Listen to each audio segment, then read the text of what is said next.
You're listening to The Snipers Club. I'm your host, The Sniper, and today we're absolutely delighted to have the Wigan Way with us on today's podcast, and we're going to be looking back at the World Club Challenge from yesterday between Wigan and Penrith.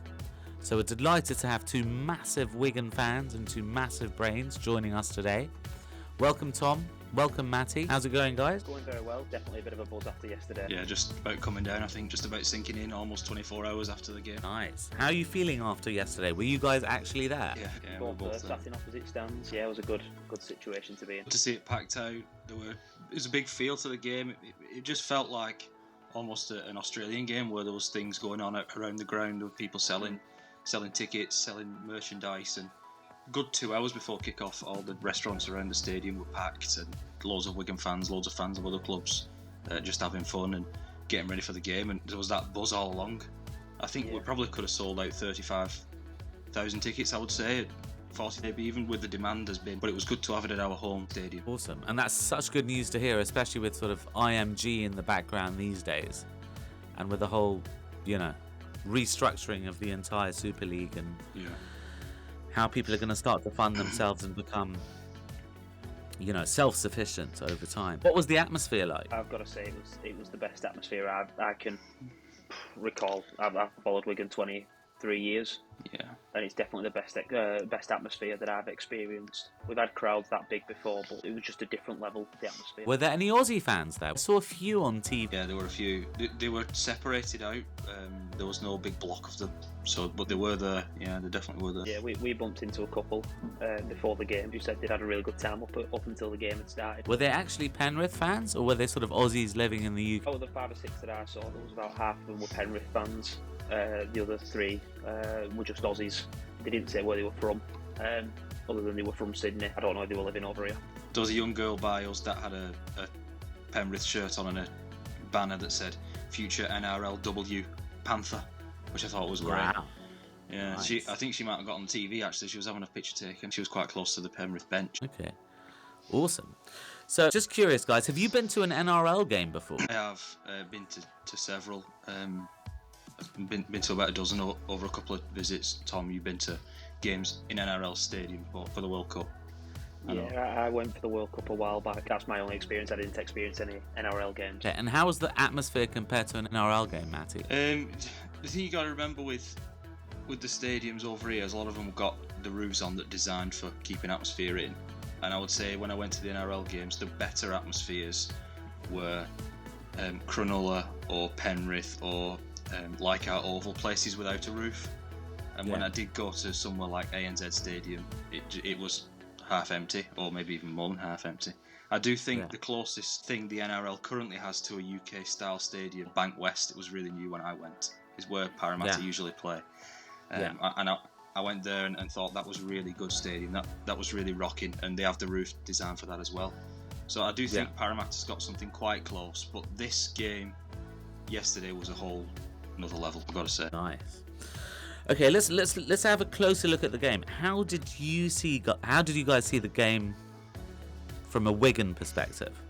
Because I think we might have seen them slightly differently. There's been a lot of uproar in Australia. Well my first thing is I at half-time and at full-time walked away and said that Penrith were the dominant side.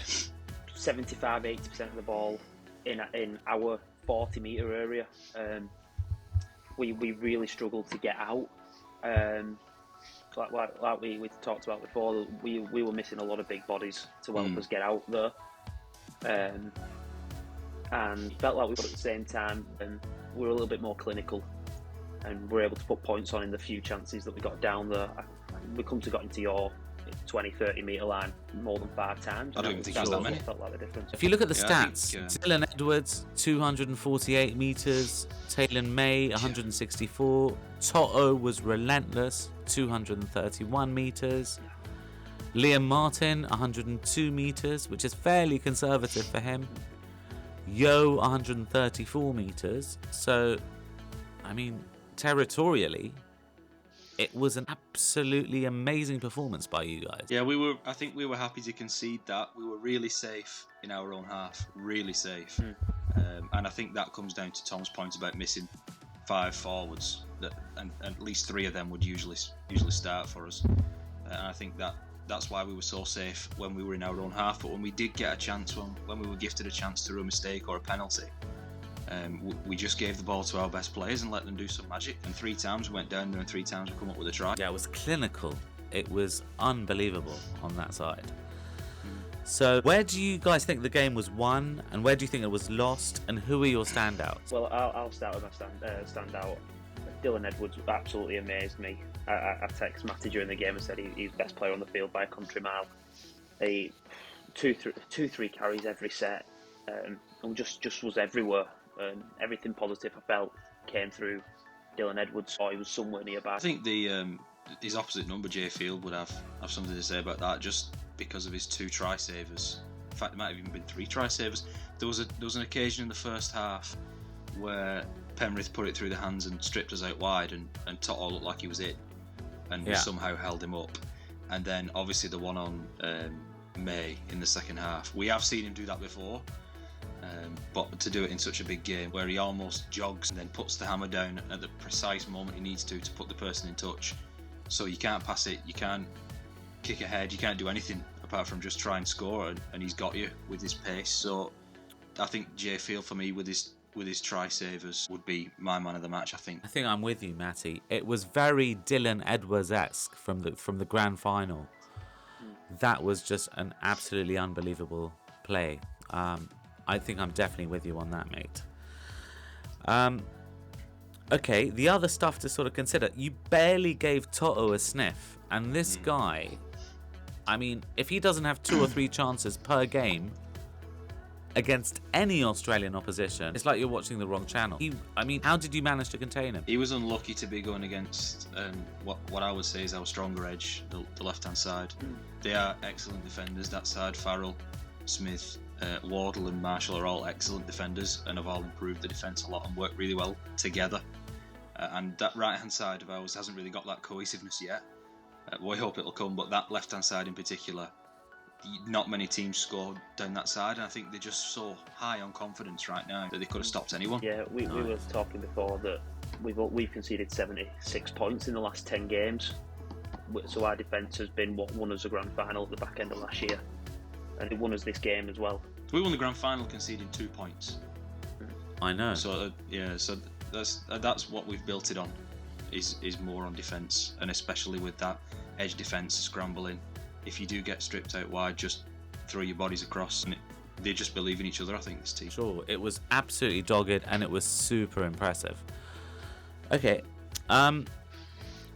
so let's talk about the refs, guys. We've watched a lot of Super League at the Snipers Club, and up until yesterday, we've been blowing our horn about the Super League refs being more consistent, much fairer than the NRL refs, and we thought the Super League refs were way better. Yesterday potentially threw a spanner in the works, because there's been a lot of negative publicity about what happened with the ref, about how he sent it to the bunker, and so on. What are your thoughts on that? The first thing I want to say is that we obviously there's a lot less money in our game, and the amount of refs that we have is very limited at that top level. I don't think Liam Moore had a massively poor game. I think there's 2 or 3 incidences that are being highlighted under the other 75 minutes of the game were pretty well refed. He was allowed to floor. I just feel sorry for him, really, because he is our best ref in this country by a mile, and anyone who watches the game in our country would say that he's the best ref, and the best ref should get the best games, but he is from Wigan, and that means he's kind of in a lose-lose situation. If he gives something in Wigan's favour, that's a 50-50 call, then obviously he is, because he's from Wigan. If you give something against Wigan, then he's trying hard not to be biased, and those accusations have been thrown at him, both of them, for a couple of years now. It's ever since he's been the top ref, really. But if you look at last night, I can't see why he's the one getting the stick, because all the contentious decisions were made by either video referee or touch judge.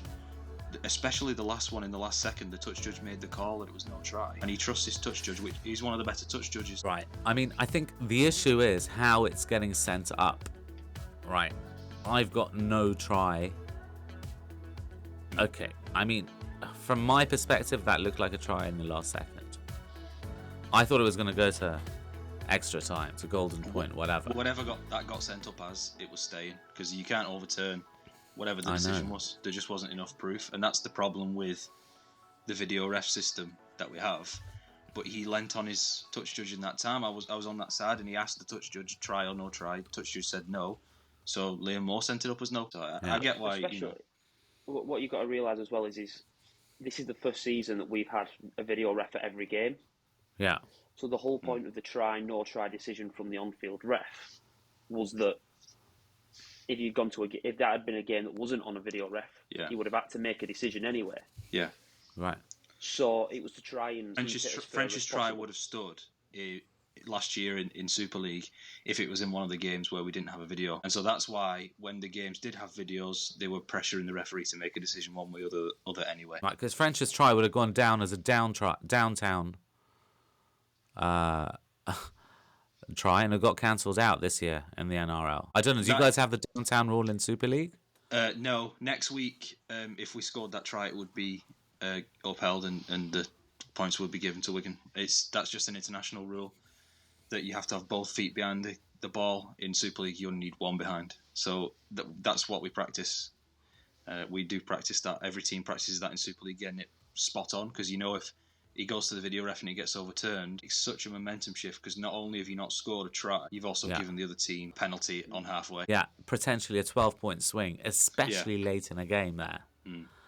And I think there's going to be some serious swings in the NRL this season with probably 5 minutes or less to go, where the outsider's just going to absolutely nail it because the other team switched off because they're tired or not thinking about it or think they've got the game sewn up. It's a really interesting point that you talk about the refs, that we play under 3 different sets of rules.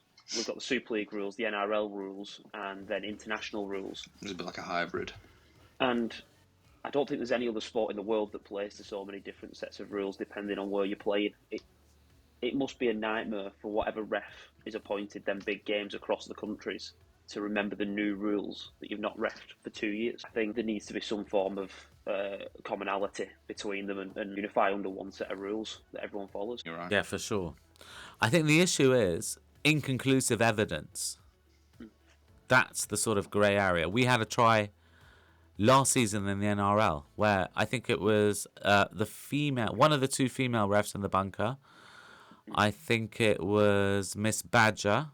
The other lady, Belinda Sharp, is less vocal, a much better ref, and Casey Badger just wants to come across as one of the superstars herself, because I think her dad was a ref. She said the balls crossed the line, the balls clearly hit the try line, no double movement. There was clearly a double movement, and then she said no try. I can't remember which game it was, but she gave all the reasons why it was a try, and then said it was no try.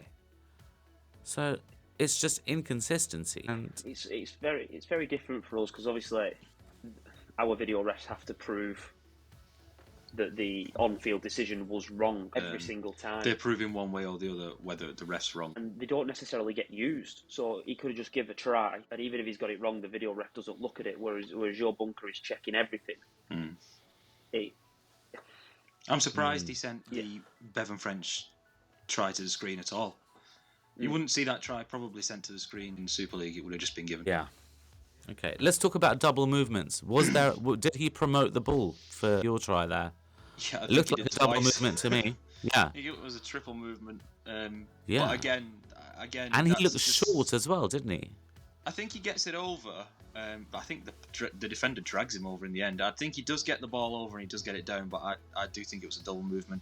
We probably got lucky there, but then I do think we were unlucky with the French decision. I don't know how you can make a call on offside from that angle. So, in my opinion, we got away with one massively, but also so did Penrith at another time in the game. It depends where you pause the video, doesn't it? Yeah. Because we're looking at about a 15th of a second. And one angle as well. Yeah. One angle is all you've got. So yeah, I do think, I don't know why we can judge offside from that angle but not a forward pass, because they say you can't judge forward passes on an angle but you can judge offsides. It just doesn't seem right to me, but I do think that was a double movement. I'll agree with that, but aside from that I think most of the other decisions were probably correct, or you couldn't prove they were incorrect. Like the last one, just had no idea if he scored. I still don't know. Yeah, I think he probably scored, but you can't prove it, can you? On any of those angles. No, sir. All right, where do you think Penrith let themselves down? Because we've watched hours and hours of Penrith over a number of years. For you guys that don't watch Penrith every week, where do you think they could have done better? Well, I personally thought they were almost perfect up until the last tackle play. Yeah.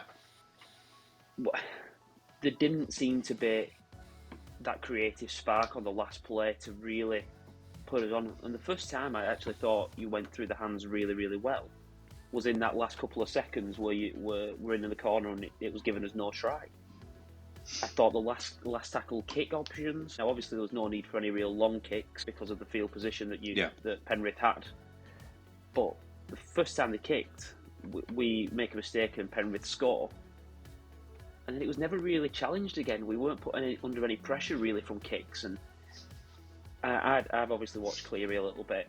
I was expecting a real dominant kicking performance and him to kick us to death and play us to death then fourth and fifth tackles, and it just didn't seem to happen. I don't know whether it was a plan to run and turn the ball over in our 10-metre line, or whether it was just the feel of the game. I don't know why. It must have been a tactic. It must have been. But we were worried all week about Cleary's leg rather than his running game or his passing, really.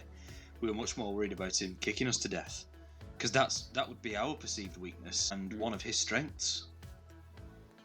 Maybe he was compensating for Luai not being there and having to carry Cole. Yeah, I certainly thought it was an interesting one that Cole played. I thought maybe Schneider would have played with a little bit more experience, especially playing in Super League. He's played against Wigan and won a big game against Wigan in the semi-final last year.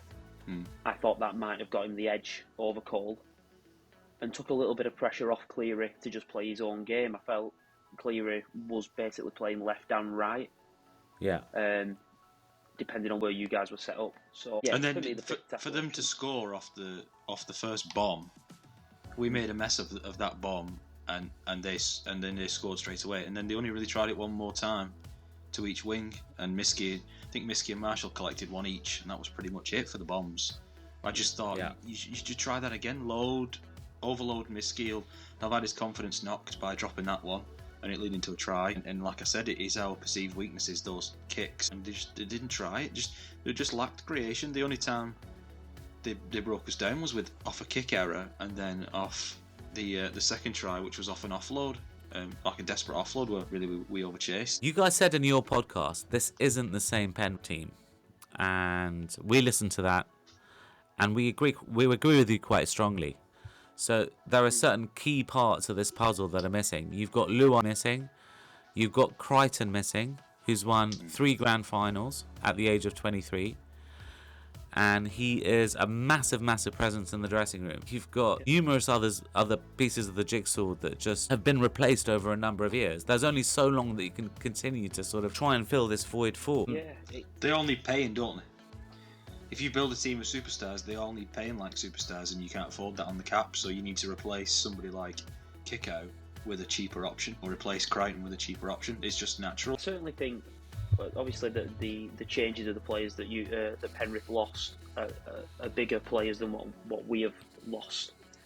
But we also lost 4, probably first of our starting 13 that left at the end of last year. Really experienced players. Pierce Paul and Smithies were so important to us winning the league last year. I would say definitely them two, and obviously Toby King, but we sort of replaced him quite well, whereas the replacements we've made for Kai Pierce Paul, he's injured for a while, and any replacements for Morgan Smithies we haven't seen yet, so it feels, especially those two, Pierce Paul and Smithies, who've gone to the NRL now, we thought they would be huge. So it's not as if we are coming into it with the same team that's just won the league. Do you think Smithies will be a success at Canberra? Yeah. I think it depends on what type of player you want. He's not going to be a ball-playing, creative 13. He's a very, very hard-working. He'll make an awful lot of metres. He'll make you 40, 50 tackles a game. Yeah. And if that's the style of 13 that they're expecting, he'll be an absolute success. As well, it'll be more like Gareth Ellis than, say, a Sam Burgess. Right. He's not going to be inspirational leader, captain, scoring tries, setting them up. He's going to be the hardest working player on the team, whatever team he plays for, and he's going to get through so many tackles. Probably the best way I'll describe it was a bit like how Cam McInnes got described last year. Yeah. Where he just gets through heaps of tackles and he just sets you up in the right spot. Nothing flashy, but he gets your talented players in the right position.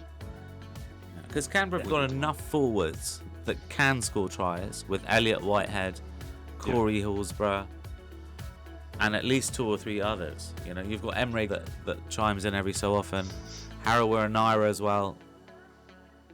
You've got Big Papa.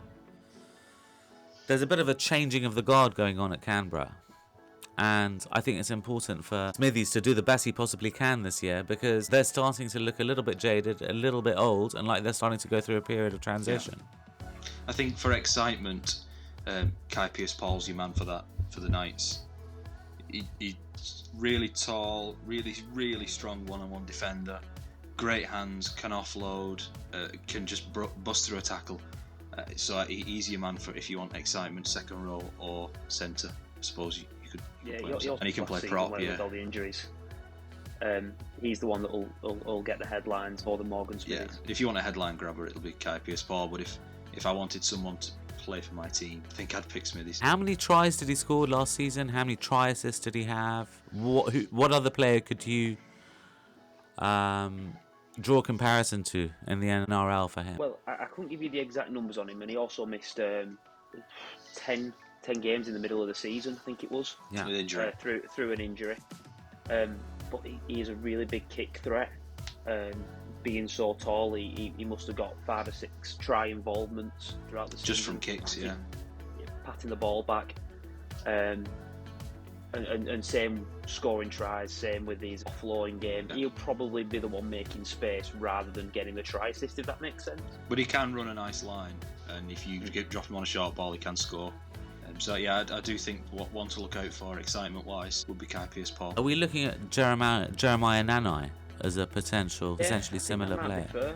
Yeah, I think that might be a fair thing. He's obviously a few years behind Nanai, but I think that might be a fair comparison in size and style. A bit more X factor, isn't it? Bit of X factor.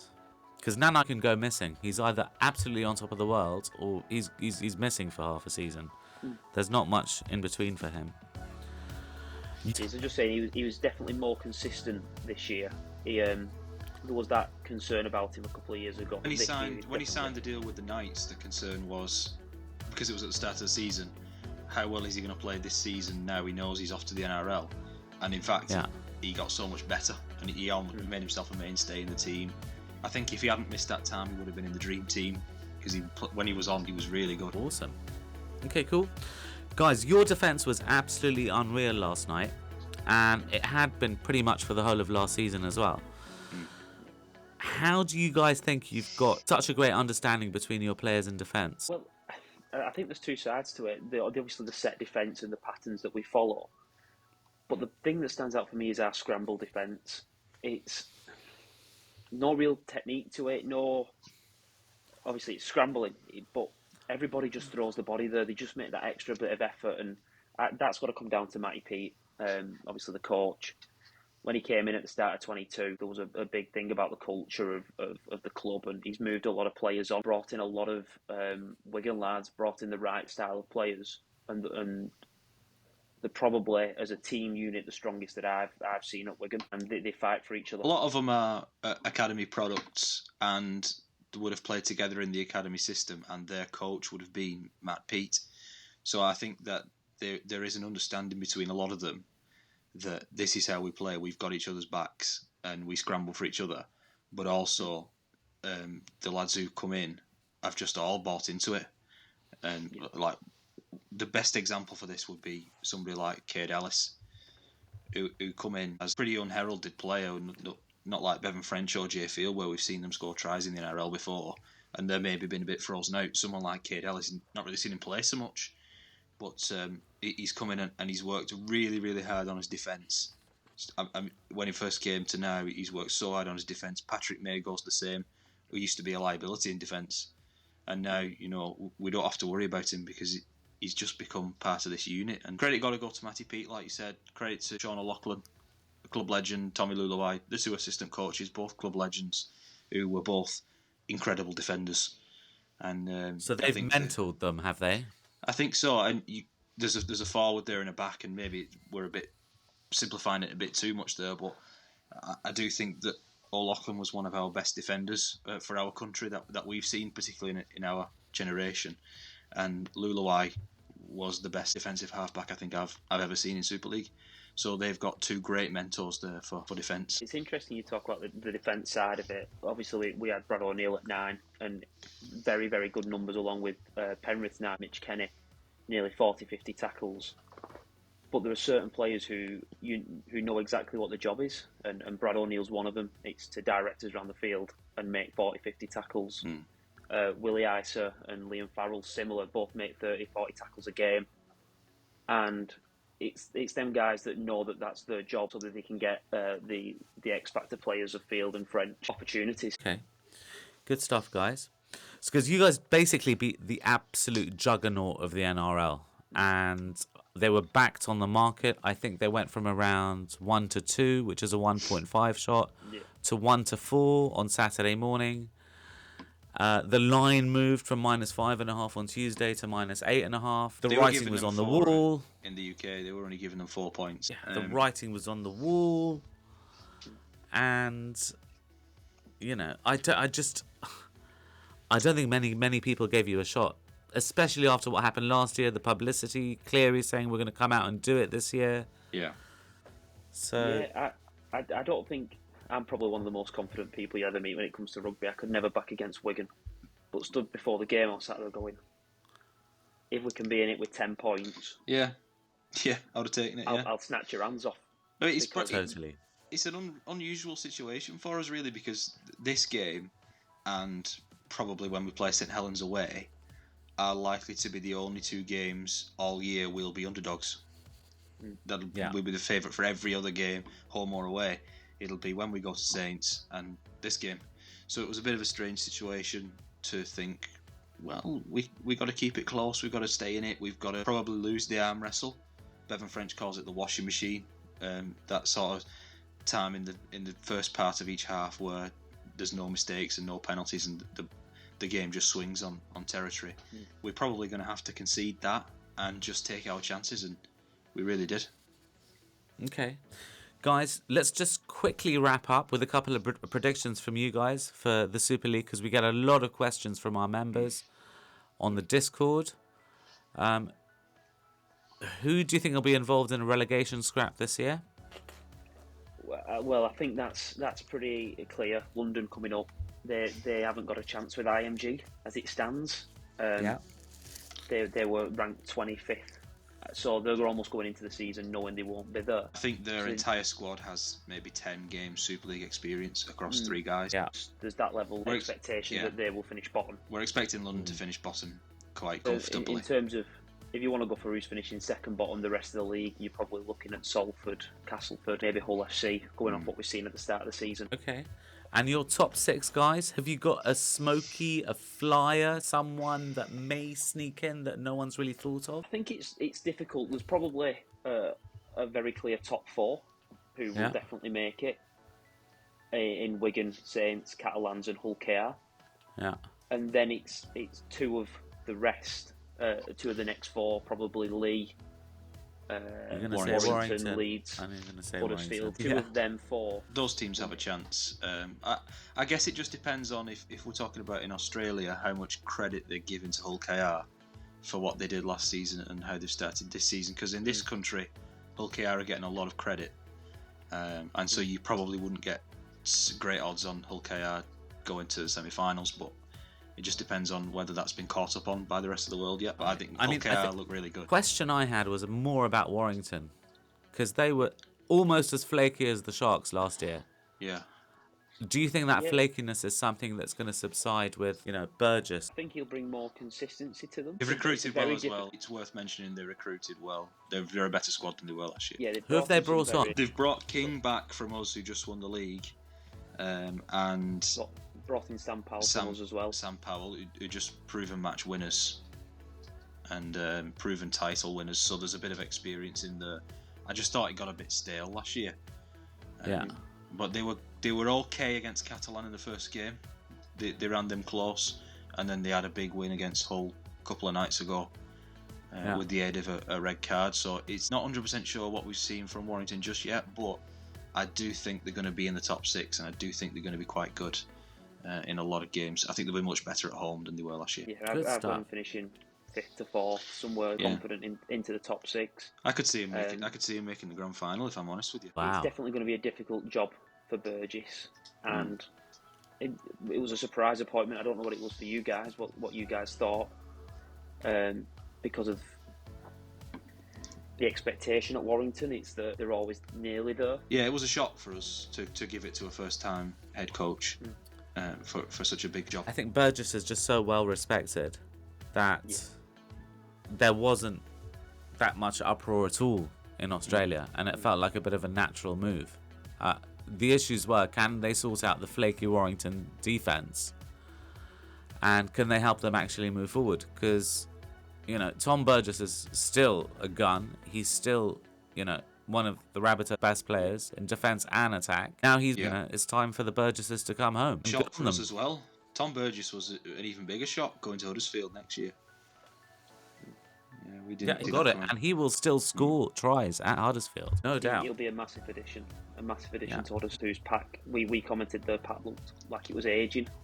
Yeah. And there was a few players that were going to move on, so to bring in a player of Tom's standard is a really good buy for them. Yeah. Okay. Guys, thank you very much for joining us. It's been an absolute pleasure to have you. Hopefully it's the start of many, many more pods together. I think we've got a couple of shows we'd like to consider, maybe the Aussie players in the Super League and the English players in the NRL. That'd be a good one. And yeah, we can tag team on those. So guys, if you don't already follow The Wigan Way, please give them a follow on Twitter, and the Twitter handle is @TheWiganWay. Thanks very much to Matty. Thanks very much to Tom. Thanks for having us. I've been your host, The Sniper. Please like, share, and help our channel grow.